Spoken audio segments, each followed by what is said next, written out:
Joining me today on the trading floor is Runik Mehrotra. He is co-founder and president at Vise. And also joining me is Andy Waisburd. He is head of investment solutions at Vise.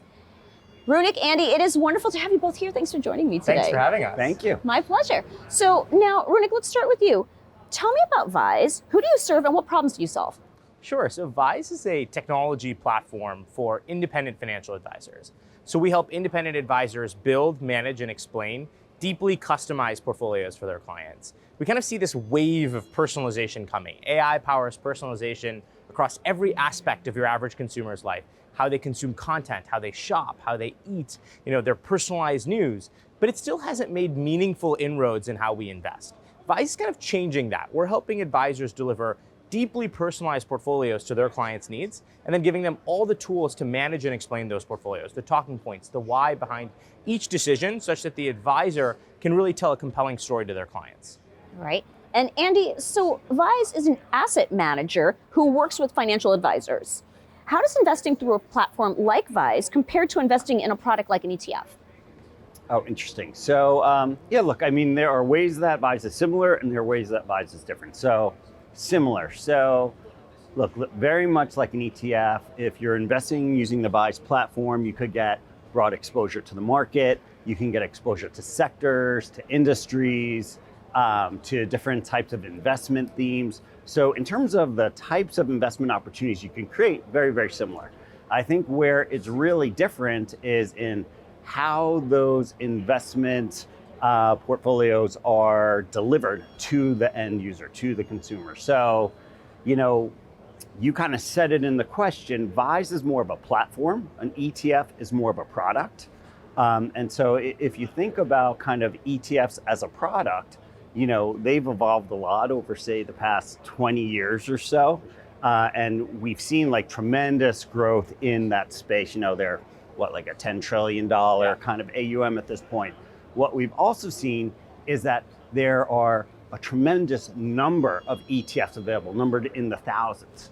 So why is this? This is because that folks that are building ETFs are trying to create different products to serve different investment needs of clients, of end users, of investors.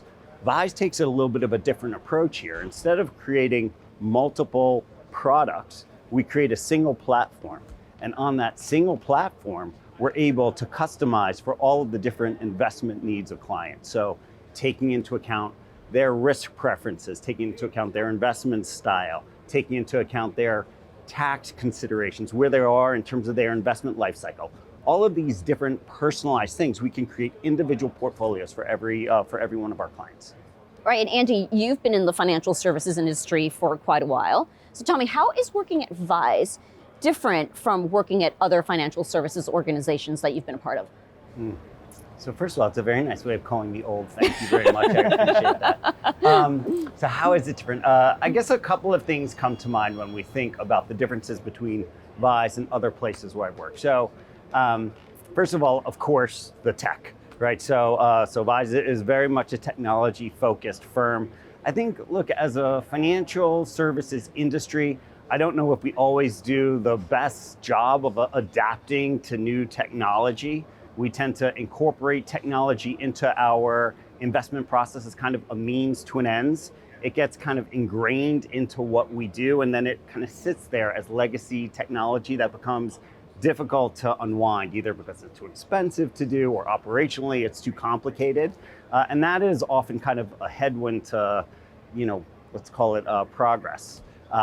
For Vise, it's very different. For Vise, technology is at the core of what we do. It's part of our DNA. And so because of that, our process, our investments, they're going to evolve together with the technology, which is huge. I guess the second thing that comes to mind is really culture. So look, and that's thanks to this guy and our other co-founder who have really created a tremendous culture there. I've had the pleasure of working for some really amazing organizations over the course of my career, including at one point the New York Stock Exchange. And what I would say is that the culture that Runik and his co-founder Shamir have really created at Vise is special. I mean, they've embraced this idea of kind of fostering creativity among the team. They've really empowered people to make decisions, and they hold us accountable to make sure that we deliver. So I love it. It makes it like a great place to work. But more importantly, I think it shows in terms of the overall product.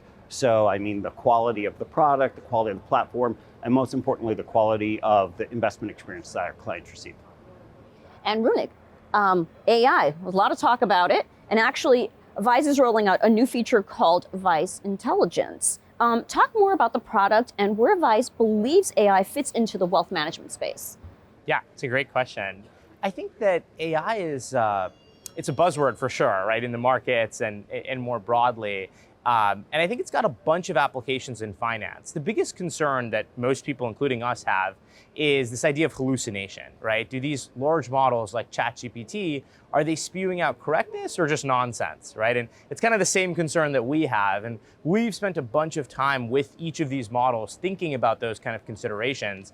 And we've actually built a model internally, a bunch of them actually, that help advisors explain portfolios to their clients. And we do so with much more accuracy than the ChatGPTs, et cetera, of the world, because it's powered on that advisor's data, their specific clients' portfolios and needs, and it's secure with that information only. It's not taking in information from Reddit, Wall Street bets, or other things that are going on, but specific to that advisor and how they see the world. And so Vise Intelligence can answer questions like, hey, what's going on in the market? What's going on with rising oil prices or with interest rates, and how does that affect my client's portfolio? And Vise Intelligence then builds a report powered by AI that helps explain exactly what's going on and why. Hey, this is how this portfolio is affected by interest rates. This is how the fixed income aspect is going to perform. This is how the equities aspect will perform. And then deliver that in a client-facing report that the advisor can go to their client and say, hey, look, this is the work that we've done, us and Vise, to make sure that your portfolio is resilient to the change in what's going on in the world.